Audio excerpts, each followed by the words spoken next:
एक दीप जलाओ बच्चों, पढ़ाई लिखाई की जरूरत नहीं है, खुद पास हो जाओगे, अपने आप इलाज हो जाएगा, दवाई और डॉक्टर की जरूरत नहीं है। मगर बचपन से पढ़ा है, चरखा चलाओ अंग्रेज भाग जाएगा।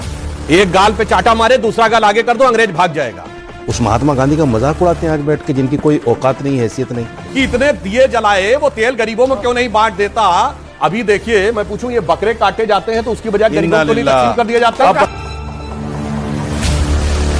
हो जाएगा, दवाई और डॉक्टर की जरूरत नहीं है। पुल बनाना है, दीप जलाओ, साइंस अपने आप विकसित हो जाएगी। तो ये 21 लाख दीपक जो जलाए जा रहे हैं, अरे अपने ही राम के नाम पे गरीबों को दे देते तेल तो शायद देश का ज्यादा भला होता। ये गिमिक्स करने से कोई राम कुछ नहीं होने वाला है। 1990 में बीजेपी कहती है हम राम मंदिर बनाएंगे, कोर्ट के अंदर, कोर्ट में केस लड़ा गया, कोर्ट ने निर्णय दिया, कोर्ट का निर्णय सबने माना, मुसलमानों ने भी माना, सबने कहा, कोर्ट ने कह दिया चलो फॉलो करो। आप कहां से बीच में आ गए? और आपका काम एज अ पॉलिटिकल पार्टी या गवर्नमेंट ऑफ इंडिया क्या मंदिर बनाना है? इंफ्रास्ट्रक्चर कौन बनाएगा? रोड कौन बनाएगा? अस्पताल कौन बनाएगा? स्कूल कौन बनाएगा? It is not the work of the government to make temples and mosques. हमने तो कभी नहीं कहा कि दीपक जलाओ और अपने आप साइंस डेवलप हो जाएगी। मगर बचपन से पढ़ा है, चरखा चलाओ अंग्रेज भाग जाएगा। एक गाल पे चाटा मारे, दूसरा गाल आगे कर दो, अंग्रेज भाग जाएगा। भाग गया था क्या? ऐसे ही भागा था, ऐसे ही भागा था।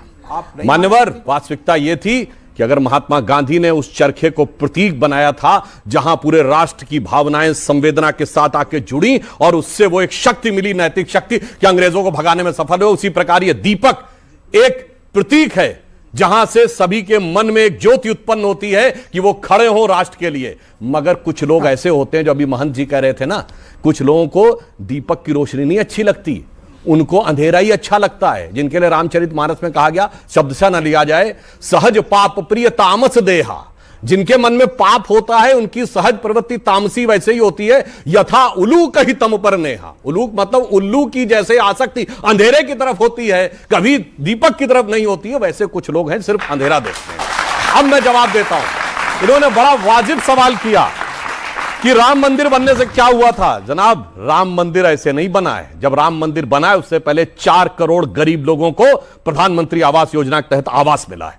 उसमें 3 करोड़ महिलाएं हैं, मैं दावे के साथ कहता हूं, जिनका रजिस्ट्री में नाम लिखा हुआ 2014 से पहले गरीब वर्ग की 3 करोड़ महिलाएं ऐसी नहीं थी जिनका नाम उसमें लिखा हुआ हो। और आपने कहा इंफ्रास्ट्रक्चर, 37 किलोमीटर पर डे की रोड बन रही है। इंफ्रास्ट्रक्चर इन्वेस्टमेंट में हम इस समय नंबर 1 के देश हैं, अमेरिका के से ज्यादा। अब आइए, 5वीं बड़ी अर्थव्यवस्थाएं सुन लीजिए, 4थे बड़े स्टॉक एक्सचेंज बने, 3रे बड़े ऑटोमोबाइल मैन्युफैक्चरर बने, अरे चांद के छूते कोने को छूने वाले देश बने हैं। उसके बाद जाके यह राम मंदिर बोलते जाएंगे आप लोग, और आप बोल रहे थे, मैंने बीच में नहीं बोला, क्या हम चांद पे नहीं गए? आप भी बोल रहे थे। जाके बच्चों से कहता हूं, चेक करिए, चाइना इकोनॉमिक रिसेशन में है।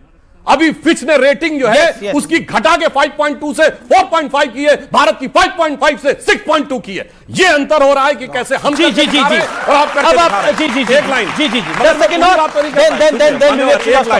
लाइन, आज की दिवाली क्यों अलग है? ये दिवाली आखिरी दिवाली, क्योंकि 2024 क्योंकि आखिरी दिवाली क्यों है?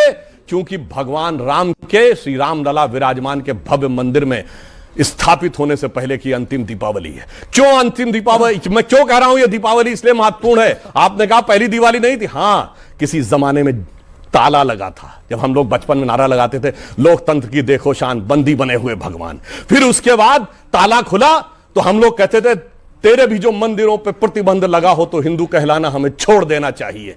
यह स्थिति थी। उसके बाद टाट के छप्पर में रहे भगवान राम, और वो भी अगर फट जाता था तो कोर्ट जाना पड़ता था। और उसके बाद श्री राम लला विराजमान इस केस में खुद पैरोकार थे। शायद आप लोगों को नहीं पता होगा, one of the respondent for Shri Ram Lalla Virajman. मैं दुनिया में चुनौती से कहता हूं, हमारे ही भगवान एकमात्र हैं जिन्होंने कोर्ट में खड़े होकर अपना मुकदमा खुद लड़ा है, और पूरी मर्यादा के साथ, सारी कानूनी वैधताओं के साथ अब जाके मंदिर वो बना है। इसलिए मैं कहूंगा, एक वो भी दिवाली थी जब उजड़ा हुआ गुलशन था, रोता हुआ माली था, आज महका हुआ गुलशन है, बजती हुई ताली है। एक वो भी दिवाली थी, एक ये भी दिवाली है। तेल देने के खिलाफ क्यों हैं? 21 लाख दिए जला करके तेल जला रहे हो, मिट्टी जला रहे हो। चलिए कोई बात नहीं, सुनते जाइए, सुनते जाइए अभी आगे। इनको यही नहीं मालूम, मैं इनको काउंटर कर देता हूं। इनको मालूम नहीं भाई। पहली चीज, महात्मा गांधी का चरखा सिंबॉलिक नहीं था। वो कह रहे थे विदेशी वस्त्रों का बहिष्कार करो, एंड मेक इन इंडिया करो। इनका मेक इन इंडिया नहीं कि मल्टीनेशनल को कह रहे हो आओ और 100% FDI। इनका मेक इन इंडिया नहीं, वो गांधी का मेक इन इंडिया था और चरखा उसका प्रतीक था कि अपना सूत कातो और कपड़ा बनाओ। दूसरी बात, शुरू से रहे जिस विचारधारा को फॉलो करते हैं, जी, मैं बोलना नहीं चाहूंगा, तो गांधी के विरोध से नहीं, गांधी को मानने। राजनैतिक दर्शन था राम राज्य, रोज का भजन था रघुपति राघव राजा राम, अंतिम शब्द था हे राम। मगर नेशनल और मल्टीनेशनल कहने वाले ये तो देसी पार्टी नहीं है, कम्युनिस्ट पार्टी ऑफ इंडिया। कोई जाकर नया बोलिए, अपनी पार्टी का नाम बताओ। तो हम आपकी पार्टी का क्या नाम है? भारतीय जनता पार्टी। इंडिया भी तो भारत है, कम्युनिस्ट पार्टी। इंडिया भी तो भारत है, जमीन आसमान की बात है। इंडिया। देखिए, मुझे याद आता है गांधी जी का वो वक्तव्य जब सरदार वल्लभ भाई पटेल ने उनके सामने सोमनाथ मंदिर की एक योजना रखी पुनर्निर्माण के लिए, तो गांधी जी ने कहा कि मैं आपका पूर्णतः समर्थन करता हूं और अच्छी योजना है, लेकिन याद रहे इसमें पैसा भक्तों का लगे, राजकोष का नहीं। राजकोष का नहीं। राजकोष समझते हैं आप? हाँ, समझ लीजिएगा, सरकारी पैसा, इसको समझ लीजिएगा अच्छी तरह। ये जो भव्य दिवाली है ये राजकोष से हो रही है, इसमें भक्तों का पैसा नहीं है, ये समझ लीजिए आप। अगर उस महात्मा गांधी को, जिस महात्मा गांधी ने एक वस्त्र पहनकर अंग्रेजों को उनके घर तक छोड़ के आए और घुटनों पे ला दिया, उस महात्मा गांधी का मजाक उड़ाते हैं आज बैठ के, जिनकी कोई औकात नहीं, हैसियत नहीं। महात्मा गांधी का मजाक उड़ाते हैं।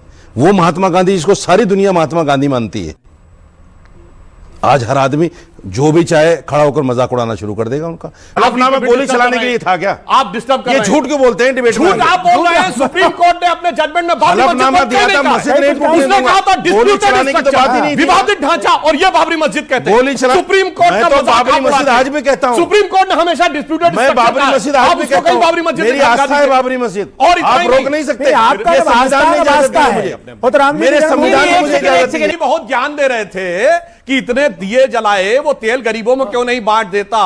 अभी देखिए, मैं पूछूं, ये बकरे काटे जाते हैं तो उसकी बजाय गरीबों को नहीं तकसीम कर दिया जाता है? अब बताइए, बकरा बन जाएगा, बकरे तरह मिलाने लगेंगे। डिबेट इस स्तर की हो जाएगी। बोलिए, मैंने बोलिए, सोचा बोलिए, नहीं था। बकरा ये कितनी गिरी हुई स्तर की बात है। बकरे काटने क्या हो गया? भाई साहब, तेल अरे डिबेट राम मंदिर पे है, दिए जलाएंगे तो भाई वो डिस्ट्रीब्यूट कर दो उसका तेल। हिंदुओं में बकरे नहीं काटे जाते, हिंदुओं में गाय की बलि नहीं दी जाती, हिंदुओं में बकरे की बलि नहीं दी जाती। कोई बलि नहीं जाती हमारे। ये बहुत उल्टा सीधा बोलते हैं। नहीं जाती हमारे। बली नहीं, कौन सा मंडल, बली कौन नहीं, सा सूत्र आप मना में, कर कौन सा लिखा? दो, बोलिए। आप मना कर दो, बली नहीं है। फालतू फंड में वैदिक कहीं धर्म भी में कुछ बली बोल- नहीं, मना करो। कोट करिए, मना करो। कहाँ लिखा है? 10 साल हो गए इनको झूठ बोलते हैं। मौलाना साहब, आज भी बैठ के आज भी बैठ के आप शांत होइए। मौलाना साहब सुनिए, आपने वेद पढ़े? बोलिए, वेद पढ़े? आप मुझे सिर्फ अरे इतना वेद बताइए। पढ़े कि नहीं? बोलो। धमकाओ नहीं, सुनिए, इसलिए धमकाओ नहीं। क्योंकि ये बोल नहीं सकते वेद पढ़े, आप इस्लाम को बताओ खारिज कर बलि है जाएंगे। कि नहीं? और उसके बावजूद कौन कर रहे हैं? हिंदू धर्म झूठ में इनका बलि साफ है कि नहीं?